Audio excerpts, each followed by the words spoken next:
All right. Hello, everybody, and welcome back. Holy man, just tripping over my tongue here on a hot start. Hello, everybody, and welcome back to another episode of the 306 Fantasy Football Podcast. We're here recording on the Tuesday evening for our Wednesday, October 12th episode number 63. We're going to be talking about some players that we can kind of put in the rearview mirror and a little bit of week 6 preparation. But before we get started, we'll say hello to the fellas. And then we'll dive into it. This week, we're going to start things off with Armand. Armand talking trades already and trying to shake things up on the old redraft roster. But what's been keeping you busy?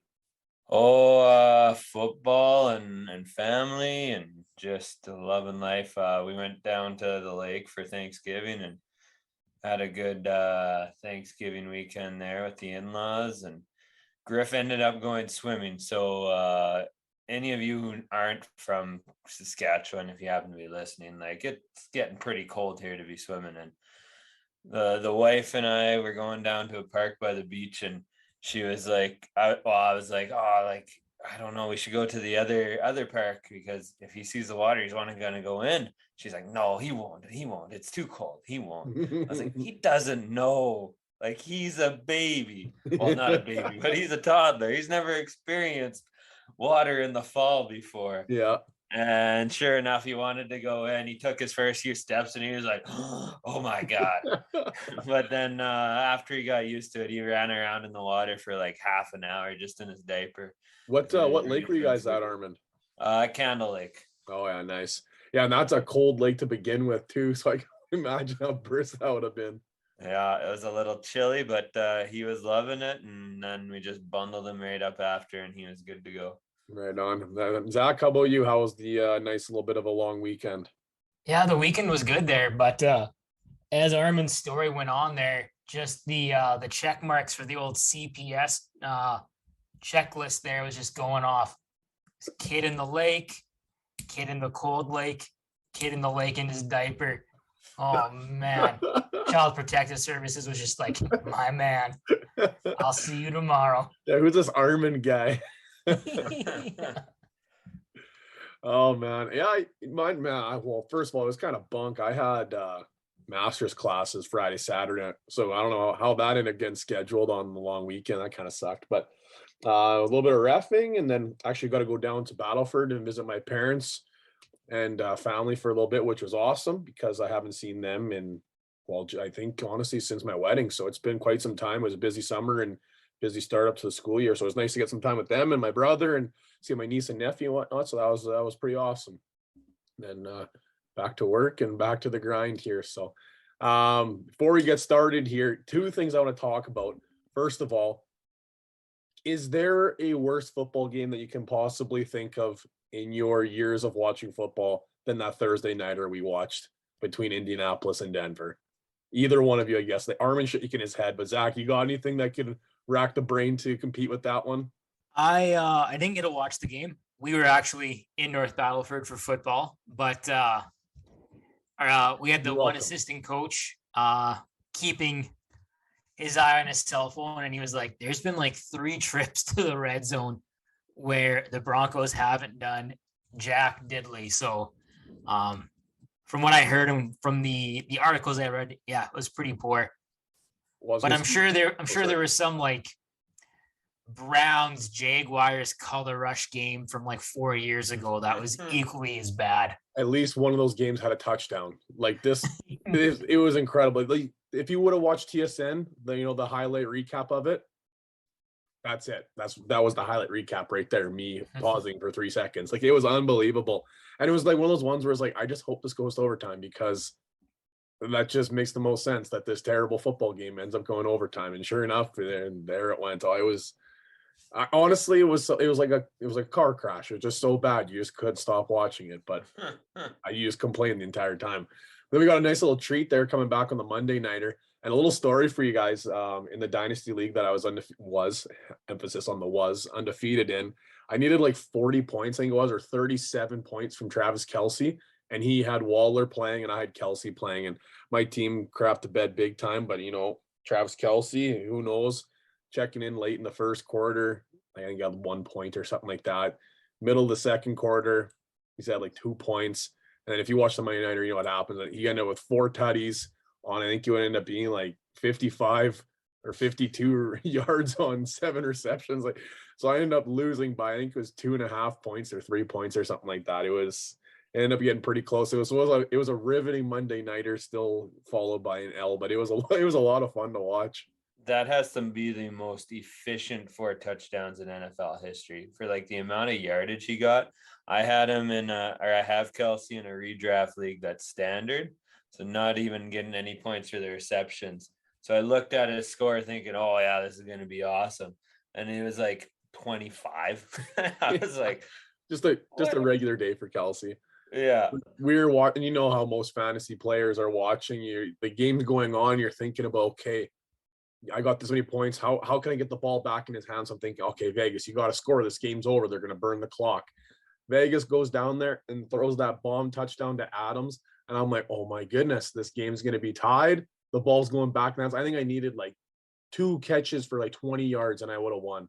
And then frickin' Vegas goes for 2 and misses. So now I know Casey's going to burn the clock out. They don't have to pass the ball. And I was like, this is perfect. This is perfect. This comeback's going to happen. And then Vegas, just with one of the all-time worst decisions possible, pisses the game away on the goal line. But oh well, that's fantasy football. It was really enjoyable for being down 40 points. I had a great Monday night sitting on the couch just screaming at my television. But we'll get things going here into the 22 fresh quick question of the week. And our question here is for the upcoming week number 6. So this question is, who is a player that you are moving on from and not looking back? So whether that be you're trying to trade them, because I mean, some names are too valuable to just outright cut them. So maybe you're trying to package them up in a deal and just get rid of them. You don't care if you take the L on the trade a little bit, but at least you're getting some sort of value back, or you're just going to straight outright cut them. And maybe we'll start with Zach, because this one cuts deep, because I think you beat me to the punch here. Maybe I just didn't have the willpower to actually write this one down, but I think I agree with you on this one. I was so sad Zach wrote this one down. But it's so true. I saw Zach had it and I was like, oh, come on. Oh, let's hear it, Zach. Yeah, so apparently I have a popular guy here. I'll be cutting Chase Edmonds. He was going 6th or 7th round, depending on the size of your league. As an average draft position of 72 in half-point leagues. To this point in the year, he just hasn't put together really any type of solid production, especially not compared to what me and many other people kind of expected. He has seen his rushing attempts drop from 12 in the season opener down to 1 this week. As well as his targets. They have also dropped from 4 in week 1 down as low as 1 in week 3, and then 2 this past week. The highest point total he's had on the year is 14.7. Well, that's in standard leagues, pardon me. 15.2. Yeah, 15.2 in half-point leagugues. And that was just because he had 2 baloney, like 2-yard touchdowns on the goal line against Buffalo. Against the Bills. So maybe he has it now to turn it around. But right now he's sitting as RB 44. So not somebody that I am looking forward to keeping on my bench anymore at his current rate. So I will likely be cutting bait sooner rather than later.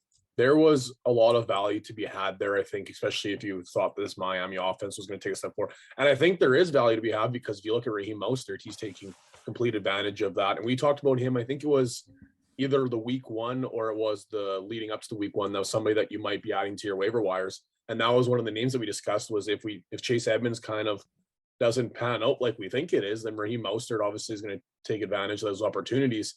And actually, Armin and I were talking a little fantasy before we started recording here, and that was one of the names we discussed a little bit, was Raheem Mostert. So I think that's in the situation where we're talking about cutting or getting rid of this. I think the only reason to be holding on to Chase Edmonds is if you're the Mostert owner, because if injury happens with Mostert, who is 29 or 30 years old, if I remember correctly, and if you've been around fantasy football long enough to remember him in San Francisco, that he has this lengthy injury history. So it is possible that he can go down to injury and then Edmonds would step back into that role. But if you're just a straight up Edmonds owner with no Mostert, there's not a lot of reasoning to keep holding on to him, because it's looking real bleak here for Chase Edmonds owners. Armin, you want to share yours? Yeah, here we go. So I wrote down a few honorable mentions of Jerry Jeudy, Melvin Gordon, and Antonio Gibson. But the guy that I'd be moving on from the most is Darnell Mooney. He was a guy that everyone was probably hoping could repeat and build on what he did last year, and he just has not been. And maybe not any fault of his own, just the Chicago offense is letting him down here, and they're so run heavy and not passing the ball and not passing it very effectively either when they do. So I'd be moving on from Mooney if I had him on my team. I fortunately do not have him on any of my rosters, but yeah. I like the fact you gave a couple honorable mentions too, because I had a few names that I was hemming and hawing about, and then it didn't come down. They ended up coming down to one, but I'll give my honorable mentions after too. But actually, might as well bring it now. One of them is Kyle Pitts. I'm terrified about him, but just the fact that the tight end landscape is so bleak that it's kind of one of those ones where it's hard to move on from somebody that's so talented, because he could put up a 30-point week, but it's just you keep getting 2 points every single week, expecting the best. Honestly, I have Kyle Pitts in one league, and he was out this last week, so I picked up David Njoku, and I got 14 points off my tight end position. It's like, oh, that's what that's supposed to feel like. More than 2 points from your tight end. That's kind of nice. So Kyle Pitts, and then also George Kittle are both two names where if I could package them up and get a David Njoku type tight end, or maybe even I'm trying to think of maybe Higbee, who's getting a lot of targets, but then you can get yourself better to another position. Like you can package them up a little bit and get these tight ends in a kind of a 2-for-2 type deal or something like that. I'd be willing to do that because they're big names and tight ends that people are pretty familiar with. And maybe they think that this Njoku run or, this Higbee run will eventually fizzle out, that they've been disappointed in the past. That's something that I'd be looking to do. I wouldn't outright cut either of those tight ends by any stretch of the imagination, but it's very difficult putting them in your starting roster. But the one name I wanted to talk about that I mentioned him in the past, and I'm gonna say his name now and probably not say his name again, is is Allen Robinson. If you had him last year, you felt the burns, and you know what I'm talking about, and that's probably why maybe I put this asterisk beside his name. But I'd be moving on from Allen Robinson because so far his fantasy finish or fantasy points throughout the weeks, he had that 13.3 fantasy week where he had one touchdown. So he got 13.3 points with a touchdown. Take that touchdown away, he would be sitting with, I think it ends up being 7 points, but still significantly his best week. And then after that, he's got a 3.3, 1.7, a 2.7, and a 1.7 with a grand total of 12 receptions after 5 weeks in one of the most explosive offenses in the NFL. I know they are having a little bit of a difficult little stretch here, that Rams offense, but they are definitely one of the top offenses I would consider, and to only have 12 receptions. Like Van Jefferson's coming back right away, and he's going to have more than 12 receptions. So Allen Robinson, the only time he gets looked at is that terrible fade route in the red zone. So Allen Robinson, maybe try and sell off the name, but I'd be moving on from him because it's tough sledding for Allen Robinson, and it's 2 straight seasons of just being absolutely terrible. Moving into some insiders and headliners. Speaking of terrible, we got some injuries to talk about. So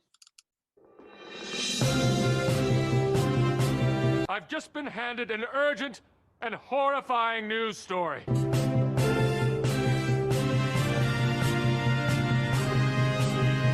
I'm Ron Burgundy. So this one kind of sucks for Armin, because I know, Armin, you're a big fan of this guy. You had some pretty spicy takes for him last season, but now maybe it actually opens the doors for one of your favorite rookie running backs to take over here for the Seattle offense. But Rashad Penny signed a 1-year kind of prove-it deal and was actually doing that. He was coming off to a pretty solid fantasy start. First 2 weeks were a little bit sketchy, but then he had 2 pretty good starts after that. But he ended up breaking his fibula this past week. He is going to be out for the remainder of the season. which means it is Kenneth Walker time. Maybe even DJ Dallas time might be worth an ad for sure, I think. But this is Kenneth Walker time. And I know, Armin, you already mentioned you've had a lot of people kicking the tires to try and scoop up Walker, and I think it was Dynasty and maybe it was a redraft or something like that too. But how pumped are you now that you can finally see you were standing on the soapbox there for Kenneth Walker this offseason. So I imagine you're pretty excited to see what you can do with the full backfield. Yeah, I'm excited to see what he can do. It sucks that Penny went down. It's a bittersweet moment right now because I was rooting for Penny, but also rooting for Kenneth Walker. But at least Penny did show his worth there a little bit, and maybe he can find a deal somewhere else next year. And Walker is probably taking over that Seattle backfield for the future now, and he is explosive. He ripped off a huge run this week, and it was awesome to see. I can't wait to see him take over this backfield. It helps that the Seattle offense has been a lot better than we anticipated in the offseason too. Like they've actually looked like a very, very high functioning offense compared to the Denvers and Carolinas we've been watching the past couple of weeks. But speaking of another player that I imagine there's a lot of expectations around, and that would be coming from Zach. Ramondre Stevenson was one of my guys. He was pretty excited for Ramondre coming into the season. I think it was obviously a major focal point of that was because of what we're going to talk about here. Damien Harris is going to be missing, I would expect, multiple weeks now with a hamstring injury. He went down early in the game against Detroit, which we're just going to skip over that part there. But he went down early. Ramondre Stevenson had himself a nice little week, actually. And now he's going to be the lead back for New England moving forward until obviously Harris comes back from this injury. So I imagine the expectations are pretty high for you, Zach, with Ramondre, and this is somebody that you'd be willing to plug and play week in, week out for the foreseeable future. I think so. Looking at his attempts this week against the Lions, they were pretty high at 25 attempts. But that's quite unpatriot-like. I think the reason that happened was twofold, because they were beating the Lions over the head, basically from the jump. And we said we were just going to skim over that part, right? We didn't agree to nothing there. So they got on them pretty quick, and they're just running the ball with, rather have the ball in the hands of the running backs than the ball in Bailey Zappi's hand. And then also they only dressed 2 running backs on Sunday, Harris and Stevenson. So when you lose one, you only have one to give the ball to. So I wouldn't expect that type of usage going forward. Would look for like a Pierre Strong to come in as a active member of the team, no longer being inactive, and possibly Kevin Harris off the practice squad as well might come in, who had a nice little preseason. But what I would look for is Stevenson getting more and more targets. The previous 2 weeks, he had 5 apiece, and he put up some decent little numbers there. And that's what I'm excited to see more of. That's why he was one of my guys at the beginning of the year, with James White retiring and Ty Montgomery being on the IR. I thought he'd be involved in the passing game quite a bit more.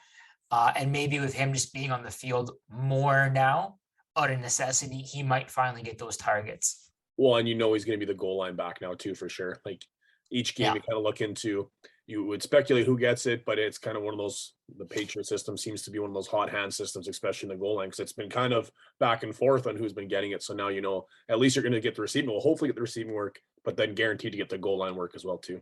Yeah, the past 2 weeks I've been burned by Harris and Stevenson.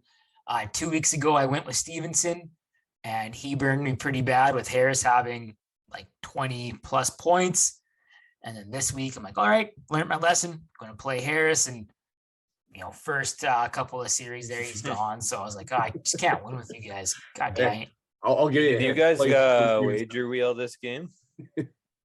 Yeah, I don't think we did. Oh, well, great. Well, I don't know if we agreed to it, but I will be. Zach was very hesitant, but I will be the one that spins it because I should feel great shame for having watched that entire football game. I'll tell you that. You're now 0-2 against Zach and I's teams. Oh, but the tiebreaker there, Armin. Give me some slack here, you guys. You got to remember, I'm cheering for the Detroit Lions here. Like we haven't had a winning season in like 9 years, so. We'll go through the rest of these actually kind of quickly. This one, Baker Mayfield, high ankle sprain, out for a significant amount of time. It's looking like the x-rays came back negative, so he's not going to hit the IR, but I would expect him to miss at least 2 or 3 weeks. Not that you were super excited to play Baker regardless, especially now after firing Matt Rule. It looks like they're attempting to maybe clear house. I know there's speculations that, they might be willing to move some players now to try and kickstart this rebuild. So eyes and ears on DJ Moore and CMC is kind of where that was speculated to go. I don't know whether that happens or not, but definitely would make things a little more exciting. Darren Waller, we talked about, went down to that hamstring injury, put up a goose egg because he went down early. They do have the bye week this week, but it is something to obviously monitor if you're the Darren Waller owner, that you're coming back off the bye week. Hopefully it's just a minor tweak and it was just a precautionary thing, but they did hold him out pretty early and for the remainder of the game. So I would be keeping my eyes on that one. Another one to monitor is Tyreek Hill and James Conner. Tyreek Hill was spotted in a walking boot following the game as he was stepped on, but who knows what the repercussions of that might happen throughout the week. Continue to watch as he potentially is going to get in limited or full practice reps in this week. Obviously, too, I'd be monitoring Teddy Bridgewater because he exited that game pretty early. He did clear concussion protocol, but they went to an undrafted rookie third string right after that, and that was pretty much the end of Miami as it was for the foreseeable remainder of that game against the Jets. Same with James Conner, too. He's a little banged up, too, and we talk about lots. You follow the money and follow transactions. And Arizona went out and signed a veteran running back, Corey Clement. So meaning that, they're a little bit concerned about their running back room with being banged up right now. So I don't know for sure if that means James Conner is going to miss time or how much he's going to miss. But if you're a James Conner owner, I'd be definitely monitoring that. And lastly, this one, at the time of recording right now, we're recording on the Tuesday. We don't know for sure if there's going to be some repercussions. I can see this being not drug out for a while, but there's no sense of urgency, I don't think, from the NFL to maybe push the envelope on this right away, because Vegas does have a bye week this upcoming week. But if you didn't see the video following the Monday nighter, Davante Adams, as he collided to end the game, gets off the field, smashes his helmet on the ground in frustration. Obviously, he's quite upset about the way the game ended, because he did actually have a pretty awesome day, not only his fantasy, but he was doing just contributing to the success of Vegas. But as he was leaving the game, a photographer was running across his path and two-hand pushed him pretty good. So I imagine for sure there'll be a fine or some sort of repercussion from that. But there's even talks that there could potentially be a suspension as well too. He is not a repeat offender. This is his first altercation that I could at least find. So if anything, I wouldn't expect it to be more than 2 games. I'm thinking maybe it might end up being a 1-gamer, but the more people you kind of talk to that with it just being a first offense, it might be a hefty fine. And then, now he's on the offense list that, gets worse over time. But I don't know. Do you guys think he gets suspended or just a fine? I know we talked about this a little bit already, Armin, but Zach, what do you think? I don't know. It just seems like such a boneheaded decision. Hopefully there's more to it. And it wasn't just like an absolute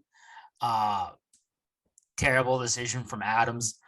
But honestly, I think a suspension would be warranted, I think. So I'd be fine with a suspension. Because the NFL's policy on that sort of thing is so up in the air from time to time. Yeah. He might just get a fine. Who knows? That's what I'm praying for. I just made a trade for him. So the one tough thing is the NFL has to consider as well as he was wearing an NFL jersey on an NFL field, shoved a certified reporter, right? So I wouldn't be surprised if there was a 1 or 2 game suspension there, but I'm thinking 1. I'm thinking it'll be a real hefty fine in 1. I'm hoping nothing. Obviously, Armin's talking about he's trying to make a trade right now in his redraft league for Adams. I made a gentleman's agreement Sunday morning. It is a real kick in the pants. I said, unless somebody goes down to a season-ending injury, then we're going to decline this deal. But I made a deal Sunday morning to get Derrick Henry and to get Davante Adams on my dynasty team. And it couldn't go through because Jerry Jeudy was a piece of it because he played in the Thursday night. So we said, gentleman's agreement, we'll pass this through Monday night after the games all finish, as long as there's no season in it. And he said, yeah, gentleman's agreement, deal's a deal. They both have incredible weeks. And I'm like, well, I would have won if I would have had those in the roster, which sucks, but whatever. And then now he's going to be suspended. So I'm like, oh, well, sucks, but it's a gentleman's agreement. So moving forward, I'm hoping he doesn't catch that suspect, but it is what it is. So we'll see. We'll see what happens. Continue on the week. I mean, we're talking about a little bit of the weekly recaps here in some of these games, but we'll go into the studs and duds. And I really wanted to make my stud of the week Travis Kelce, just because he single-handedly almost made me come back and win that one. But 4 touchdowns is incredibly impressive, but the statistics that went with it were kind of lackluster. So I wanted to go with a guy that gives me a little bit of confidence. And if you can, I mean, it's going to be difficult, especially in Dynasty, it's going to be impossible, but redraft, it's going to be difficult now too, because there's 2 good weeks in a row. So I want to give that vote of confidence and then say, go get him, because this fantasy week could have been absolutely monstrous. And I'm going with running back Breece Hall for the New York Jets. So you put up 26.7 fantasy points, which is like a really good week. Like, that's a good week. I think he, just about 200 all-purpose yards. He had 18 attempts with 97 yards and 1 score. Then he had 2 receptions on 2 targets for 100 yards. And he went down on the 1-yard line twice when then Michael Carter came in and punched it on the 1-yard line twice. So it very well could have been a 18 for 98 or 18 and 99 and 3. And we're talking about a fantasy performance of like 38 points. So it would have been a huge week for Breece Hall. But now we're just talking about a really, really good week. So if I were somebody, I'd be going to kick the tires and trying to get my hands on Breece Hall. I wouldn't be buying low. I'd be paying market value, because I think just it's going to keep going. He's going to keep eating into Michael Carter. And this Jets offense looks really, really good. Like, that's clicking on all cylinders here. So I'd be buying into that one if I can. So that's my side of the week is going to be Breece Hall. Zach, you want to share yours? Yeah. So this choice of mine is going to be controversial, I think, on a few fronts. I picked the New England Patriot defense. And then depending at the source that you look at, they scored anywhere from 22 points on FanDuel to 37 on Sleeper. So I used the Sleeper points for 37 just to look really gaudy and impressive. But the reason I picked them is just to highlight the randomness and the complete tomfoolery that is fantasy defenses. I think if you want to include defense in fantasy, that's fantastic. People make poor choices all the time, and I'm not going to judge you for it. But if you really want to include defense, play IDP. Don't play with team defenses. I think I always suggest, when people bring up changes to your leagues, I always suggest defenses being removed, and they hardly ever get approved. People seem to like them for the reason, and the reason people like them is like, oh, it's the randomness of the game. Like, who cares? Like, nobody played the Patriots. They suck, but they scored 37 points against the #1 scoring team in the league, the Lions. Like, were the Lions probably due for a bad week with Jared Goff? Probably. The answer is yes. Yeah. But like 37 points, come on. I don't have the stats to back it up, but I bet they were the top scoring commodity on Sleeper this past week, unless there's like some obscure league that has like Tyreek Hill, Taysom Hill. I think he was the #1 player with 41 points, which talks about random right there. Again, exactly. Like things like that are like, at least Taysom Hill like does stuff that you're like, oh, maybe he's going to get some goal line work. Maybe he's going to get this, that, and the other. But like the Pats and any defense that puts up points like that, it's complete randomness. Get them out of there. We don't need them. You'll be better for it. So you made a comment there, Zach, and I kind of like it quite a bit about the moving into like an IDP. And I've never been in a full IDP league, so I can't really give the pros and cons of that. But I do like the idea of, in redraft leagues, having a linebacker, a defensive lineman, and then like a corner, safety, or some sort of DB. So you have a DB, linebacker, and you can rotate it whichever you want. You want all 3 from the same team? Have at it. It's like, having one defensive player is, I think, kind of a little bit ridiculous. Like, most people would probably start linebackers, in my sense. I think they rally at the most points. But if you have to have one of each, I imagine they still go towards the back end of the drafts, kind of like how defense and kickers usually do. But then at least like there's a little bit of skill involved in it. And I've preached that, or not preached it, but I've proposed it, I suppose, in some leagues. And same thing, it got shot down. They wanted to keep the regular defenses in there. But I think if a team or a league was trying to transition to it, I think that would be the way that I would want to do it, because then it's, you're not going all in where you have to start 3 linemen and 3 linebackers and then 2 DBs and you're starting 18 players in a week. But this way it's 3 players and then you have an additional, say, 5 extra spots on the bench. It's very manageable. But then it just adds another layer of skill to it. But that's my opinion of somebody that spends a lot of time in fantasy. And then there's the random people that go, the Buffalo Bills defense is good. I'm playing the Buffalo Bills defense. So, I mean, it's like you said, there's too much. I don't like the randomness. I like to focus on the skills and the decisions. I don't like when a kicker goes out there and gets 31 fantasy points and you lose because of a kicker. I dislike that. That really bothers me. So that's why I really am pro anti-kickers and anti-defenses, but just get me started on a whole nother rant here. The people that like defenses are also the same people that will draft a defense in like the 8th round. Or even, I'll give them the 10th round even, where you're starting to go, oh, do I want that 6th wide receiver, or do I want to go, or the kickers too, or do I want Justin Tucker? And it's like, I'll go for, like, it makes more sense for me to go after the Justin Tucker than the defense. I get it. Like, Justin Tucker's unreal. He's really good. But like defenses, no thanks. No thanks. I don't like it. I don't like it at all. Well, so here's the thing is, like, IDP, if you want to go into that, right, it's awesome. But there's so many people that aren't as into fantasy as maybe we are. Or other That's what I'm saying. Right? Yeah. So you need guys that know that, because it's a whole, like, you got to know so many more players. It pretty much, well, depending on how many IDP players you go, it could double how many players you need to know about the NFL. But I mean, you can still go based on the roster. Projections too. Like, lots of people do that for the defenses anyways.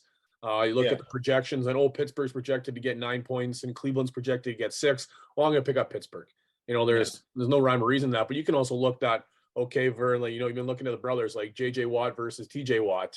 Okay, one's projected to get 10, one's projected to get 8. Well, I'm going to pick up the projection for 10. You can still get by. But I mean, like you said, I agree with you, Armin, that we'd obviously spend a lot more time in that and doing the player matchups and vice versa and stuff like that too. But I mean, you could definitely get by with just straight projections. But I do agree with what you're saying. That I'm in a full IDP dynasty. It's like it's pretty like all encompassing. I think it's my favorite league though. Like, I obsess over it. I'm always on it and I'm always tweaking it. The linebackers, like you mentioned earlier, those are like your stalwarts on defense. You can start 3, I think, up to 3. And that's kind of like the heart and soul of my defense. I got like Roquan Smith. I got Devin Lloyd, Shaquille Leonard, who formerly Darius Leonard. Yeah. He's been stinking it up this year, but he's been hurt. Jordan Brooks, Pete Werner. Like, those are like pretty good guys to have, like pretty good linebackers. Yeah. And like those names are more familiar to most people, I think, especially like a Devin Lloyd, a Roquan Smith, Darius / Shaq Leonard. But yeah, don't be fooled. Like, the guys that I have on my defensive line, like, I have no idea who these people are. Like, Jay Hill, defensive tackle for Cincinnati. Like, sure, great. He was just in the last draft, wasn't he? He's a rookie, right? No, I think he's younger. I picked him off of waivers a year ago, I think. Brian Burns, like, that's kind of a common name. Yeah. But yeah, for the most part, like, your defensive linemen they're getting you like 4 points a game. Yeah. Unless like Brian Burns goes just like out of this world and picks you up like 3 sacks, which or gets one of those random like tip balls in the air picks kind of thing. Yeah. And then you can do some damage with your secondary, but you're going all safety. Like, a good cornerback like Darrelle Revis would have sucked because nobody's throwing at Revis. Yeah. And like, that sure, you might get be a points problem for with IDP too, right? is like the good players, or the names that people especially in know. the secondary. They shouldn't have a lot of Like stats. Jareer Alexander, not many people are probably going to start him because he just doesn't get thrown at. Yeah, but like Derwin James, Buda Baker, Duggar for the Patriots, Jawan Brisker for the Bears. Like these are safeties that like play in the box and they get some tackles and then you get points for returns as well. So you could have a corner that's kind of like a bit of a bum, like a, I don't know, reserve corner, but he's going to get you like return yards. So Yeah, I don't know. I like it because I think it takes a little bit more, like you said, not skill, but it takes a little bit more attention and effort than just being like, oh, like, yeah, sure. I'll play the Bills defense. Send me a trade offer, not send me a trader, but send me like the offer for my opinion on the deal. And it involved Micah Parsons.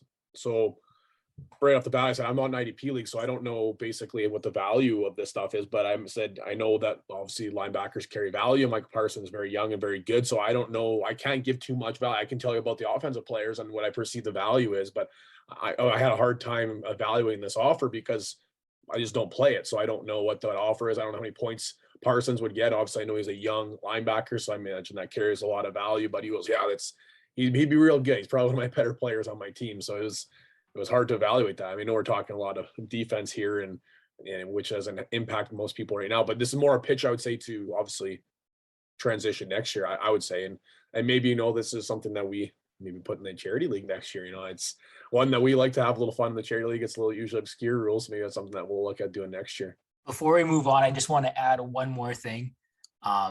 There is nothing more frustrating in that league than at the start of the season when MFL, the platform that we use, updates the player positions, and you'll have like a defensive lineman who was like a pass rusher go to a linebacker, and you're just like, son of a gun. Like this guy was like a solid like 60-point defensive lineman, which is good, but now he's playing linebacker and he's going to get me 60 points when Roquan Smith was like 120. Like super frustrating. I drafted Kayvon Thibodeau in our rookie draft this year, and I was like, that's perfect. He's going to be a good pass rusher. He's going to be somebody that I think would be a good defensive player or a defensive lineman.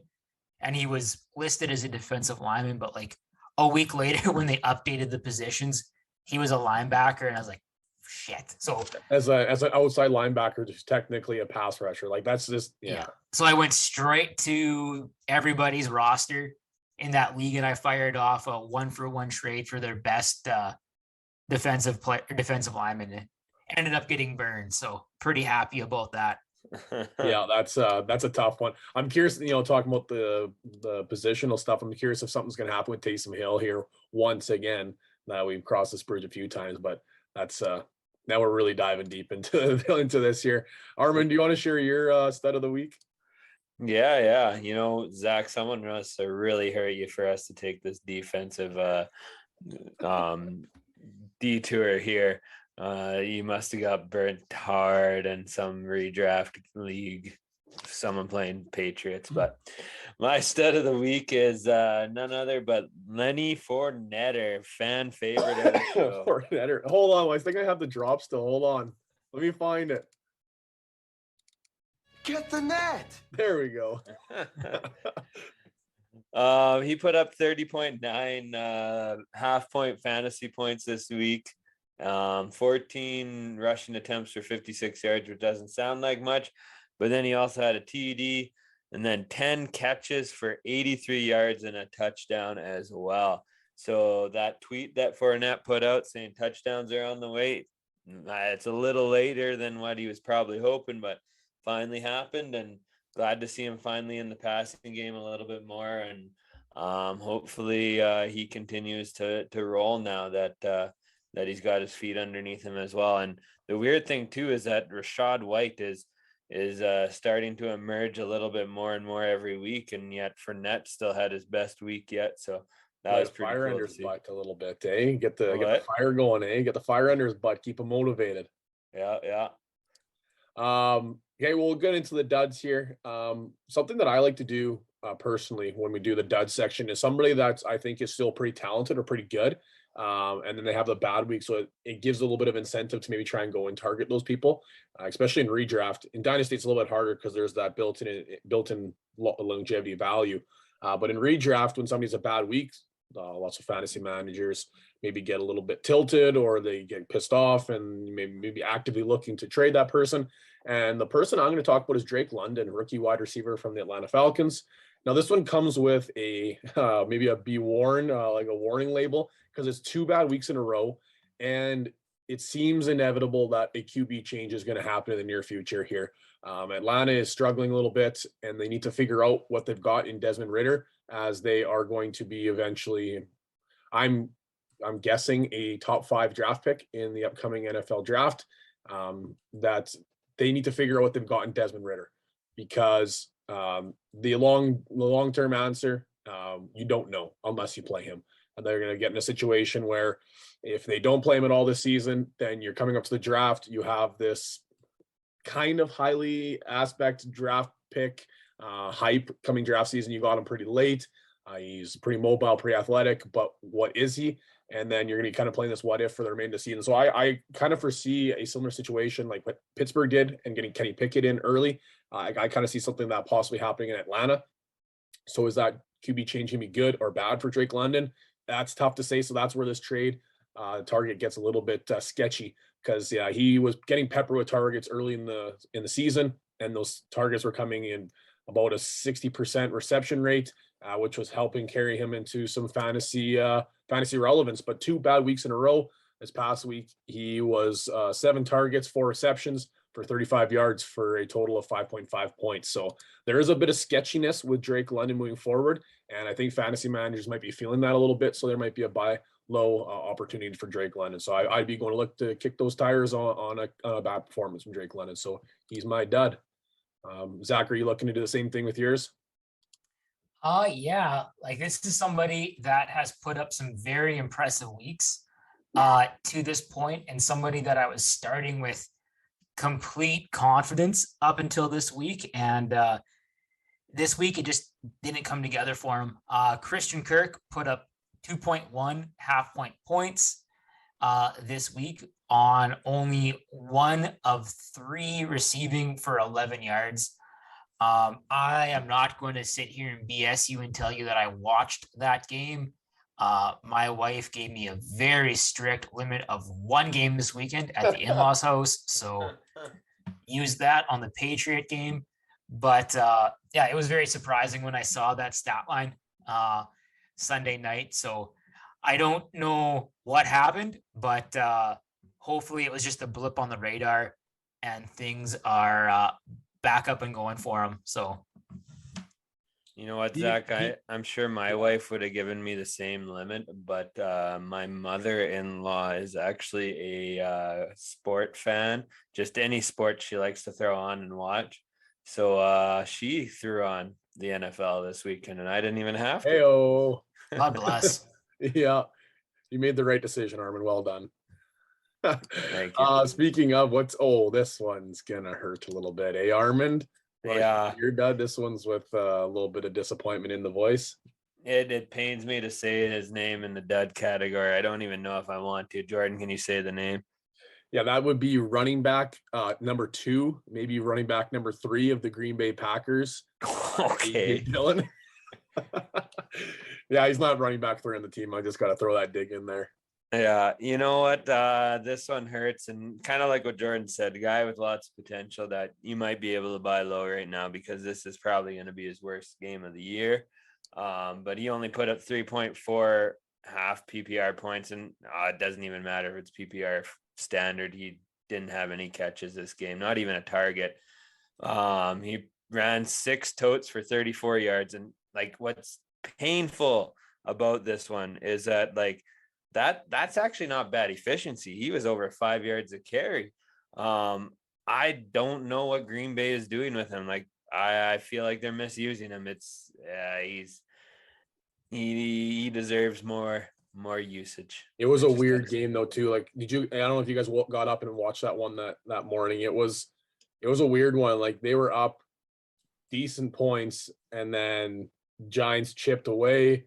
Giants took the lead. Like, it was kind of a weird game. So I don't know. I mean, it's not like he's been producing significantly leading up to this week. Like, he's been very mediocre leading up to this. I think, lack of usage, I think, is the best way to describe it, like you did. But that game was just a weird one in general too, to throw that little 7. You know what though? Start game, If you want to grind out the win and use the clock when you got a lead, AJ Dillon is the running back to use. So that's what blows my mind is in his usage this week was they had that lead and they could have used him to grind out the clock a little bit more, and they just decided not to. It was weird. Yeah, I'm with you on that one. Well, before we get started into our weekly preview, we've been talking about it like crazy. I know it's awesome. Actually, I was talking to a buddy of mine. That's the guy that got us hooked up with the 22 Fresh, and he's pretty excited about some of the big things coming out right away.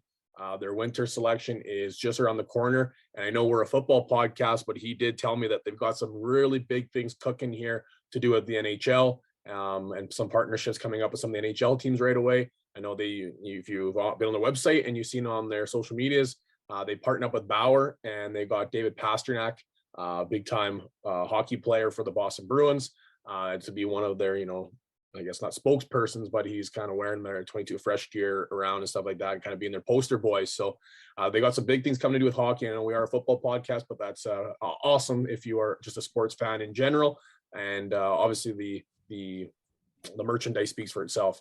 We wear our stuff all the time. I wear my hat constantly. I'm gonna have to invest in another one here. It's already getting a sweat ring because I wear it too often. But it's a great company, local company, so helping support Saskatchewan with great merchandise. So it's just kind of it helps everybody out in that sense. But then what also helps you out too is our partnership with them as well, helping save 15% off on checkout. So if you go onto their website at 22fresh.com and find that nice new hoodie that you want to get, or I'm getting a new hat, so I'm gonna do the same thing. You go when you go into checkout, insert the promo code 306 FFB15, and on that checkout you'll receive 15% off your total purchase. So making sure that you're doing that to save yourself some money on checkout while still getting the merchandise you desire. So thank you very much, 22 Fresh, for partnering up with us and helping our fans at home save 15% off using the promo code 306 FFB15.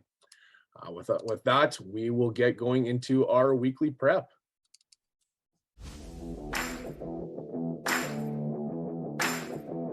24 hours after the game, you got to move on. Right now, we're preparing for Cincinnati.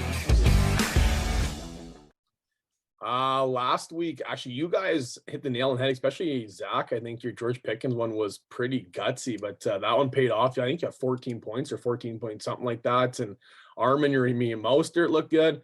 And I thought my James Robinson was a no-brainer smash, but oh my goodness, did that blow up my face? That was just terrible. But I made up for that on my sit decision, and Antonio Gibson stunk. I know Adam Thielen stunk, so that was a good one too. I don't know. I can't remember how Zeke ended up playing out, but I don't think he played very good either there. So the boys are pretty good. I let us down here on this one from going for a smash 6 for 6, but that'll happen. So starting a weekly prep, Armand, the Jared Goff train, I think, came to screeching halt last week, if not this week, as he's on a bye week. So we're in bye-pocalypse here. I usually actually talk about who's on bye weeks here. So right after Armand, I forgot to put this in here, so that's my fault. But right after Armand starts discussing his full stream ahead here, I will go on a list and I will share who else is on bye week. So without further ado, Armand, you want to share your full stream ahead this week? All right. Yeah. Sorry, folks, for that Jared Goff gaff. I thought he would do better. The offense was humming, and yeah. But this week, I'm going to keep with the hot hand, and this guy's available in 61.1% of leagues in Sleeper. I'm sure he's available in other apps as well. So he's most likely available still in your league, and that is Geno Smith, the Seattle Seahawks starting QB. And they're playing a suspect Arizona defense this week. And Arizona has a good offense, we know, so it should be a bit of a shootout. So hopefully we can see Geno Smith unleash a little bit. And you know what? He's currently sitting at QB5 on the season right now, which is surprising. 5 weeks in that he is sitting that high up there. And you know what? I watched a little bit of the games and he kind of looks like Russell Wilson. I'm starting to wonder like if Seattle is more to like that offensive scheme is more the success of Russell Wilson than the talent of Russell Wilson himself, because I saw him roll out the one time and I was like, that's exactly how Russ rolled out when he was in Seattle. So, let's ride the Geno Smith train, and he's got good weapons, he's got Metcalf, he's got Lockett, he's got 3 tight ends that he's willing to hit with targets in the red zone there. Let's keep riding that Geno Smith train. Well, and Arizona's secondary stinks too, so that's going to help that situation out too. I'm curious on, we talked about how much Kenneth Walker is going to be involved here too, but I think this is a good spot because his availability is definitely there. But I dropped the ball here. The teams on bye week is Detroit Lions, Houston Texans, Las Vegas Raiders, and Tennessee Titans. So the chances of you missing out on your quarterback due to bye week is pretty unlikely. I know maybe a lot of teams were rostering Jared Goff, so then I guess there's one. Derek Carr might be the other, but then Tannehill and Mills are pretty unlikely to be your starting quarterbacks, but you might need to pivot regardless. Or if you're just totally unhappy with Russ and maybe you're dropping him and moving on, then Geno Smith is your guy. Starts of the week. This one, Zach, I nearly put this one here. The more and more I thought about it, this was the one. So I think we've been reading each other's minds here a little bit because I've been real happy with a lot of your starts, sits, decisions, and even some of your other things you put in the docket here lately. I've been really happy about, and this is one I think that is a smash play for a lot of the same reasons we just discussed with Armin. So you want to share yours? Yeah, by the sounds of things here, we're all becoming one of the 12s or one of the 12s in Seattle. Yeah. Pretty soon we'll all be throwing mackerel or whatever the hell they throw in that a street market that they always show on Fox. Yeah. So I'm starting Tyler Lockett against the Cardinals for many of the same reasons that Armin just talked about with Geno. The Arizona defense is less than stellar, especially against the pass. And I know I think a lot of people, and by the looks of things, Armin included, think that there will be like a direct correlation between Penny going out and Walker coming in, which may be the case, but I also wouldn't surprise me if maybe they look to pass the ball just a little bit more in the meantime to help Walker kind of get his sea legs underneath him, especially with how well Geno's been moving the ball downfield. So I would look to start Tyler Lockett, who hasn't seen fewer than 5 targets, I believe, since week 1. And he's been getting the ball kind of all over the field. And he had, I believe it's 2 touchdowns this week. So he's been getting the ball where he needs to get it. So look for Tyler Lockett to have himself a nice little week this coming weekend. Well, and the one name too, we're talking defense, and obviously, like I said, I don't play IDP, so the defensive names escape me at times. But Arizona does have one really good corner, and I don't remember his name. The rest of the secondary is not very good, but that one corner who's escaping me, anyways, he's pretty good, and the likelihood of he'll be on DK Metcalf, which means that there's going to be a lot of other open receivers, as Tyler Lockett is considered the wide receiver 2 in the offense. So I do like this play a lot there, Zach. Armin, you want to share yours? This one was inevitable. Yeah, that's a good take there, with Lockett there, Zach. And I like how you said pretty good there, Carrier. He sounded, I don't know what it reminded extra me Canadian, of, maybe, I don't know. Yeah, extra Canadian. He's pretty good. Anyways, my guy is Kenneth Walker this week. You got to start him if you got him. He could be an RB1 going forward for the rest of the season. I talked about it earlier. He had a huge touchdown run last week coming in after the Penny injury. He is dynamic. He is a touchdown at any play type of guy. He could score from anywhere on the field. So having that explosiveness mixed with his ability to get yards after contact as well, he is a locked in starter for me for the rest of the season in whatever league I'm in. And I know Zach mentioned getting his sea legs under him. I don't think he needs it. He's been slowly coming back from his hernia, and he's ready to go. He's ready for the full workload this week.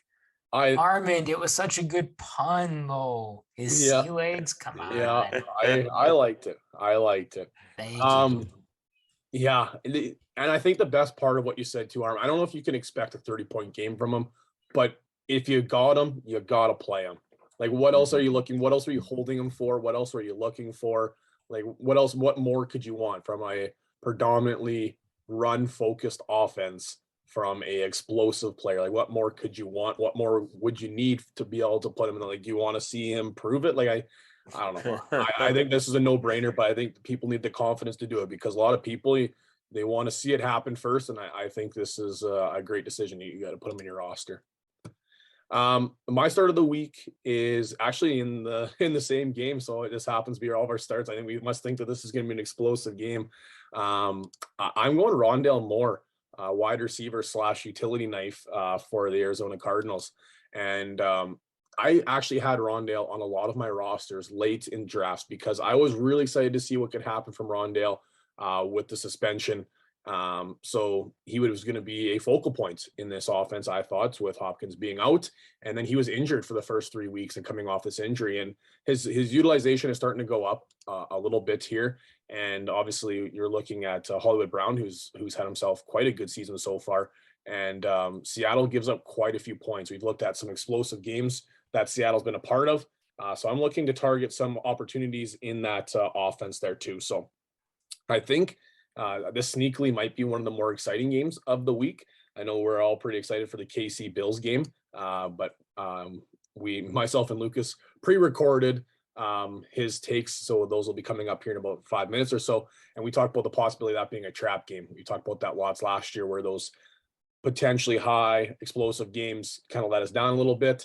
I think this is one where it's kind of be the poor man's explosion for those types of fantasy production because you looked at Seattle has put up a lot of offense in the past. Arizona's been not as great, but they have a pretty poor secondary, so they're going to have to keep up with this. Their running back room is a little banged up. We talked about James Conner being banged up. Benjamin is the remainder healthy wide receiver or healthy RB in the room. Sorry. So I think they're going to have to rely on Kyler's legs and Kyler moving the ball to stay in this game here. So I do like Rondale Moore to be utilized as a utility knife, but also as the wide receiver 2 for the offense for this game. Sit of the week here. Zach, do you want to take this away? Yeah. So I am looking at sitting DJ Moore. Just for the simple fact, we don't know what this offense is going to look like now that Matt Rule is gone. I assume it won't make too many changes, especially since the season is, entering its 6th week. And then, but throwing in the unknown of PJ Walker, which we did see last year, but we didn't see him last year, light the world on fire by any means. So, there's a whole lot of unknowns right now. And there may be a situation where Carolina does some self-sabotaging where they put players like Moore, McCaffrey, guys like maybe Thompson on defense, guys that might fetch a good price on the market as trade assets, and they might hold them back a little bit as we inch toward the trade deadline, considering I think Carolina only has 4 picks in this upcoming draft. They may be looking to acquire more picks to help kickstart that rebuild, and DJ Moore is somebody that they could use to get a good pick in return. So they might do some self-sabotage and hold them back a little bit. And if he plays, I don't have a lot of confidence in the former, was it USFL, XFL star? I don't know. PJ Walker. Yeah. I think it was US, whatever that one is. Yeah. If I remember. One of those spring leagues that lasted 3 weeks. Yeah. It's like a glorified spring training, just about. Yeah. Armin, do you want to share yours? Yeah. This one was a little weird, and I thought I'd more put him down to discuss it with you guys because I wanted to hear what your guys' thoughts were. T. Higgins, and I noticed Jordan changed. He is playing New Orleans Saints this week. I put in Baltimore because I was looking on Yahoo, and you know how they have like the points that they get each week, and it's 0 for the points or the games that haven't been played yet. And so I saw the 0, and I went, okay, Baltimore, that's who they're playing. And then, yeah, it's because he put up 0 points last week. Now he was listed as he was good to go. The questionable take was taken off him. And then what did he play, like 2 snaps or something, and then was out? Yeah. What do you guys feel about Higgins going on to this week? Like, what gives you the confidence to start him without having to worry that he is going to be limited or they're just going to pull him right away? Well, he was, remind me if I'm correct, he was battling a concussion. Is that correct? It was ankle injury is what it's reported as. Okay, for some reason I thought it was, I thought it was for some reason concussion. Maybe he had that earlier in the year, which would make a lot more sense because they do with the new concussion policy. But I think this is a team that, yeah, I don't know. It's a bit of a head scratcher. They're looking to win, or maybe like they think they're going to get into the playoffs and they want him to be healthy when they need him to win. But like that was an important game. It was a divisional game against a divisional rival who you're competing against for the division, and if not the division, possibly a wild card spot, I guess. So it was a bit of a head scratcher. Obviously, he wasn't ready to go, but hopefully a full week of health will get him back in. But I don't know. It is a head scratcher for me. I don't know if you have anything else other than to share for that one, Zach. Just, yeah, those things are frustrating. And that's even, I guess, worse than being the Kamara owner 2 weeks ago that kept him in as you slept through the beginning of kickoff, because you did everything that you were supposed to. You probably monitored the injury reports. You saw that he was active, and then you rolled the dice on him, knowing that he was active and that the team thought he was good enough to play, and then everything came crashing down on you after a few possessions or a few plays. So those things are frustrating. But yeah, really nothing you can do because people that were in that position did what I think was everything right. Yeah, especially in a primetime game, you thought if he's going to play, he's going to do what he needs to do. But I'm going to sit Jerry Jeudy. This one sucks because he was somebody that I had high expectations for this entire offense, but we've been beating the drum here about how bad Denver's looked this entire offseason so far, or this entire season so far. Now there's rumors about Russ having to go to LA to get a shot in his arm because something's wrong with his arm, and it's a mess. He's not the one, like Sutton is the one in that offense, even though Jeudy did get missed about 3 times for touchdowns in that game, either underthrown or overthrown, but kind of helping my point here in this one that Jerry Jeudy is somebody that I cannot put in my lineup with confidence. Chargers offense or Chargers defense, I would have said is a great defense. They've been giving up some points to some head scratcher teams recently, but I still do think they are a talented defense. But it's not even the fact that it's a great matchup. It's, I would consider maybe a neutral matchup for Jeudy, but the fact that the offense is just so poor, I just can't imagine any sort of confidence in my starting lineup. So I'd be trying to look for a pivot until otherwise noted, because like I said, that Thursday nighter, that one burns deep. That was just so painful to watch, and I just don't want to watch any more of that. Any sort of prime time situations for them. That's not something I want to be a part of. So, and they play prime time again this week. Yeah, I might just boycott it. But I paid my dues on Thursday night. Here comes the money. Here we go. Money talk. Here comes the money. Woo! Woo! Woo! Ow! Love that money.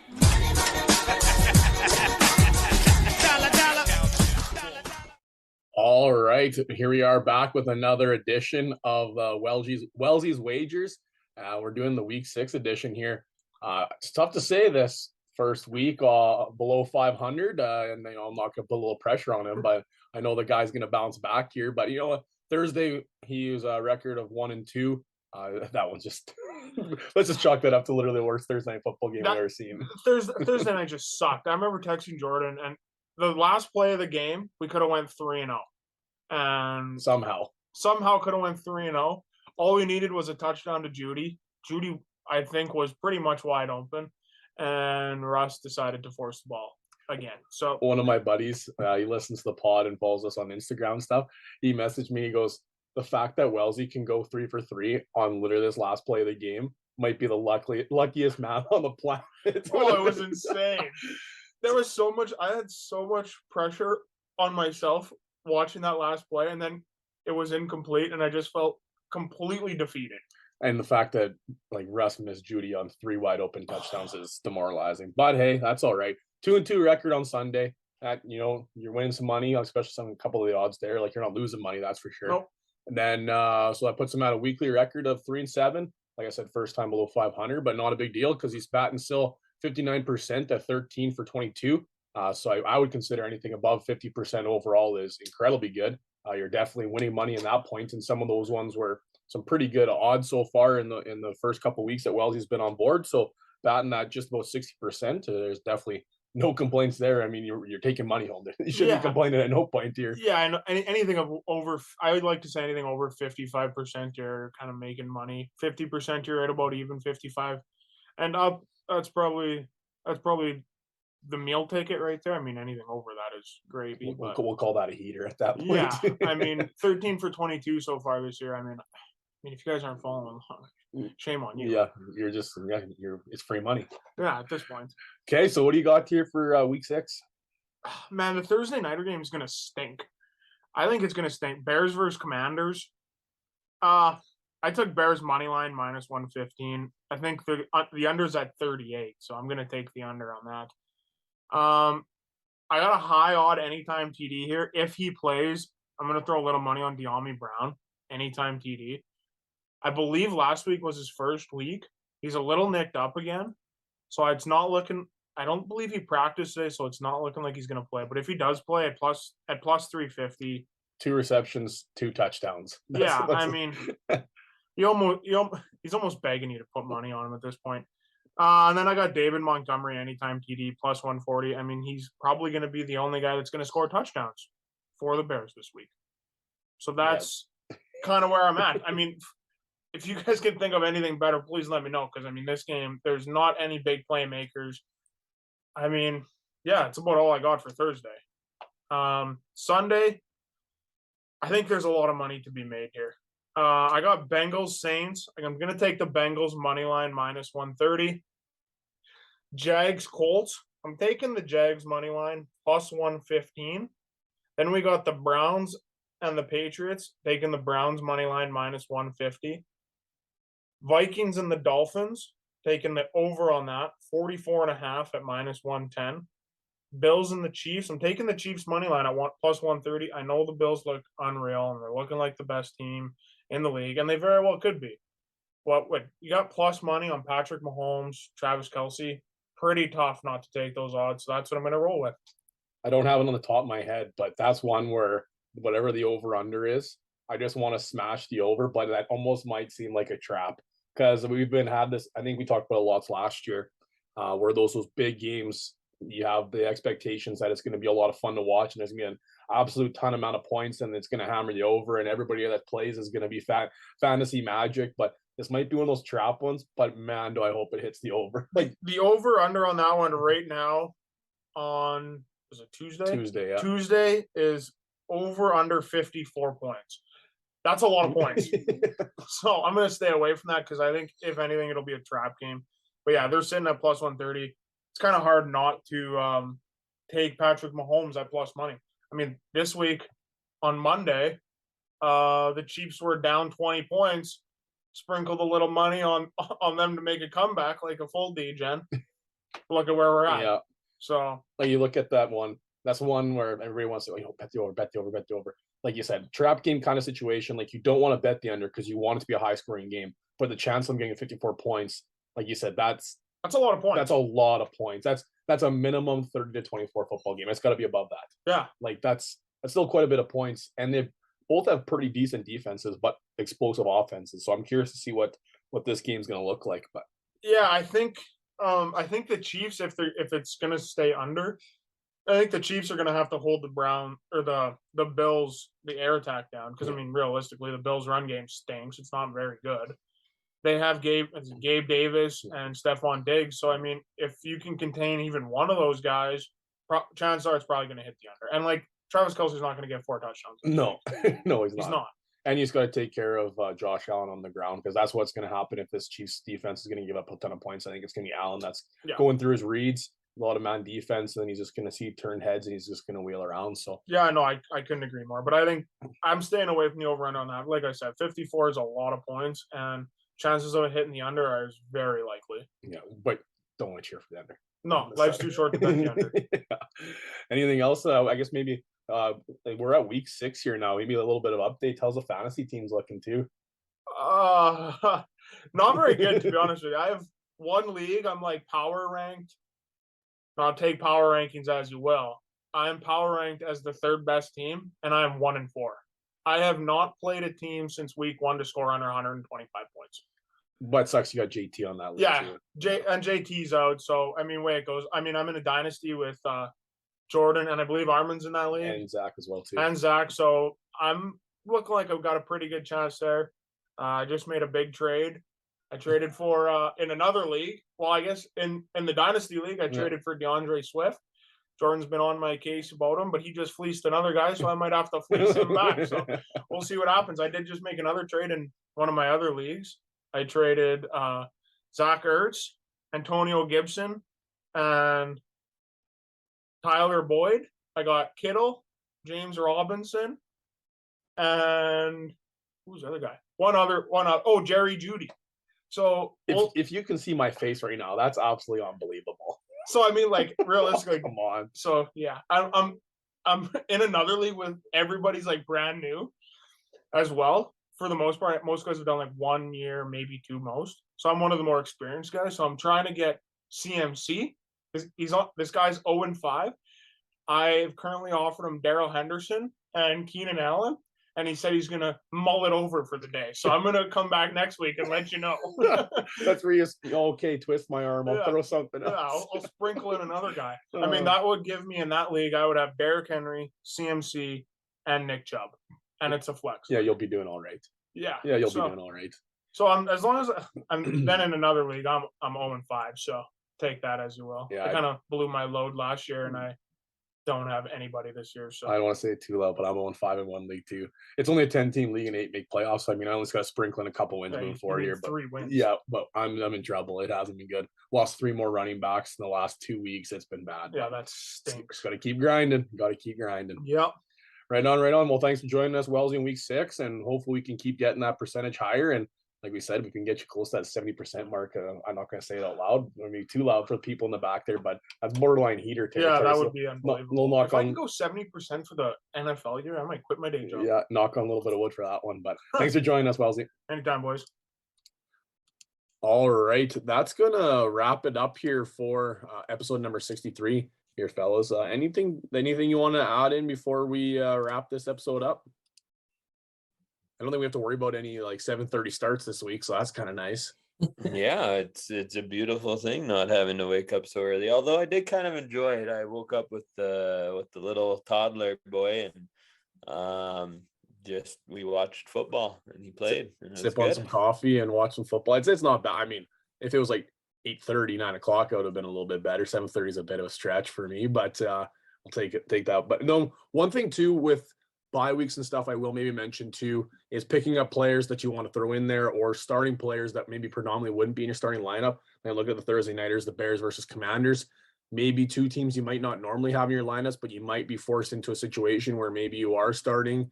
Maybe you want to put Robinson in your starting lineup coming off of his first start or first back involvement in the NFL. Maybe you want to start Diami Brown.